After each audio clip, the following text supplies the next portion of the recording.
What's up guys, New Account here, and today I'm bringing you my Morigesh guide. Morigesh is currently an extremely hard-hitting caster introduced into Paragon this week and is a much welcomed addition in my opinion. She is best suited for playing as an aggressive mid laner but has a decent offlane potential. Morigesh uses her witchcraft to mark targets, swarm them with insects, and finish them off with a devastating ult. Part of the fun of Paragon is coming up with builds that suit your playstyle, but I'll run you through my personal build to give you a starting point. You most definitely want to build Morigesh with power and ability penetration to try and maximize your damage as much as possible. So I usually start in lane with a healer token and a mana pot.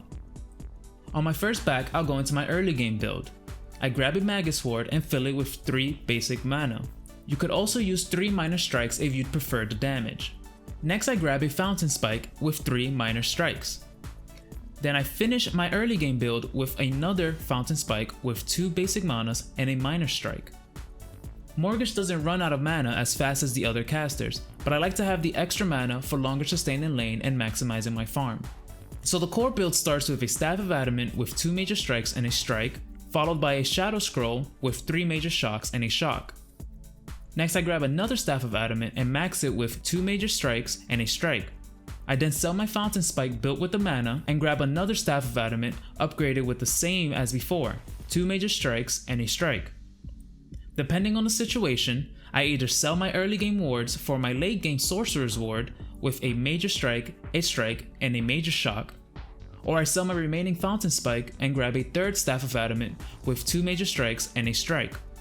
Which order I decide depends on what level the enemy heroes are. If they're already level 15, then you want maxed ability pen. If not, then go with more power.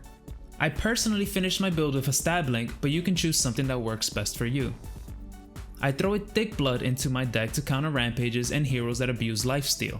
You can replace one of the Staff of Adamants with a Thick Blood if needed. So Morigesh does a ridiculous amount of damage late game and is scary to go up against. Her abilities work well together and provide her good tools for poking enemies. Her basic attack is a ranged dagger toss and it gives you what you'd expect from a caster. It starts at 56 base damage and increases 1.72 per level and has a 30% scaling with power. Her first main ability is Mark. Morigesh soft locks onto a target, deals high damage and turns her doll into the targeted hero. Targets will remain marked indefinitely or until the enemy hero dies. This ability is on a god tier cooldown of 5 seconds and has a 108% scaling with power. This ability is impossible to miss as it soft locks to the target similar to Bellica's ult and counts as teleport, and the damage this ability does is insanely high. The downside is that you have to be slightly out of position since the ability does not go max ADC range. However, it has the advantage of not requiring direct line of sight, making it amazing for those enemies that try to hide around corners. The second ability I prefer to level is Hive. Morigesh tosses a hive infected with insects at her target, dealing minor splash damage and applies damage over time to an enemy. The ability has a side effect that applies a slow each time the dot ticks. The dot lasts 8 seconds on a normal target but will last 12 seconds on a marked target. Hive has a 12.8% scaling with power and is on a 15-second cooldown. Although the scaling is low, the ability itself has a decent base damage of 60 damage per tick, which over the duration of the dot adds up very nicely. Hive has no cursor or indicator as to where it will land, so players will have to become used to aiming it. Once you've practiced it, it's not that hard and is quite forgiving. Hive also works as your main clearing tool. The next ability is Swarm. Morigesh covers her body in insects, granting her a movement speed buff and damaging targets that she runs through. Each time Morigesh runs through a target, she gets a health regen stack. It's a very useful tool for sustaining in lane and escaping fights. Swarm has a 15-second cooldown and a 26.75% scaling with power. The base damage at max level is really low at 92.7. This ability is not good for dealing damage, but is very good for escaping fights and sustaining in lane, so use it wisely. Finally, her ultimate is Curse. Morigesh stabs the doll of the player who she marked, dealing a massive amount of damage. Since having high damage wasn't enough, the ult is global and she can mark a player indefinitely, so she essentially has a massive kill switch on any enemy she chooses. The ability has a 60-second cooldown and has a 98% scaling with power. Combined with other hero abilities, Morigesh can do some incredible global plays just by having the correct target marked. As Morigesh, you'll spend most of your time harassing enemy laners with Mark and Hive, while rotating with your team to secure objectives like any other caster would. Here are some things to keep in mind while playing Morigesh. Mark causes you to be out of position. In other words, you'll be in the range of enemy abilities and ADC basic attacks. Be very careful how you're using your Mark late game. Don't force yourself to get a Mark on a target if it's going to cost you your life. You can use your speed boost to chase down enemies or engage if you are confident you will get the kill and not get killed in return. It has a long cooldown, so don't use it recklessly.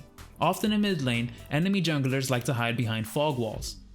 Since Mark has no direct line of sight requirement, if you have a ward, you can poke enemies that are waiting for you to push up. Hive damage should not be underestimated and the damage racks up quickly. Use Hive combined with Mark to have incredible lane pressure. Her ultimate can be used for very interesting plays. If you're mid laning, rotate over to the enemy duo lane, mark the ADC, and go back to mid lane. Have your jungler and offlaner attack the duo lane, and you can finish off the ADC with a global ultimate. She normally holds her own against other heroes quite well. Just be careful with Belica. If you find yourself fighting her in her drone, you'll suffer the same fate as all other ability based heroes as she drains your MP. In conclusion, Morigesh is an incredibly powerful caster introduced to Paragon. She's so powerful that I honestly see a nerf incoming soon. In my opinion, her Mark does too much damage for an ability that requires no real aiming. She also has a global kill switch which isn't really helping the situation. Even so, she is still very fun and entertaining to play, and it is satisfying to pull off well-coordinated team combos.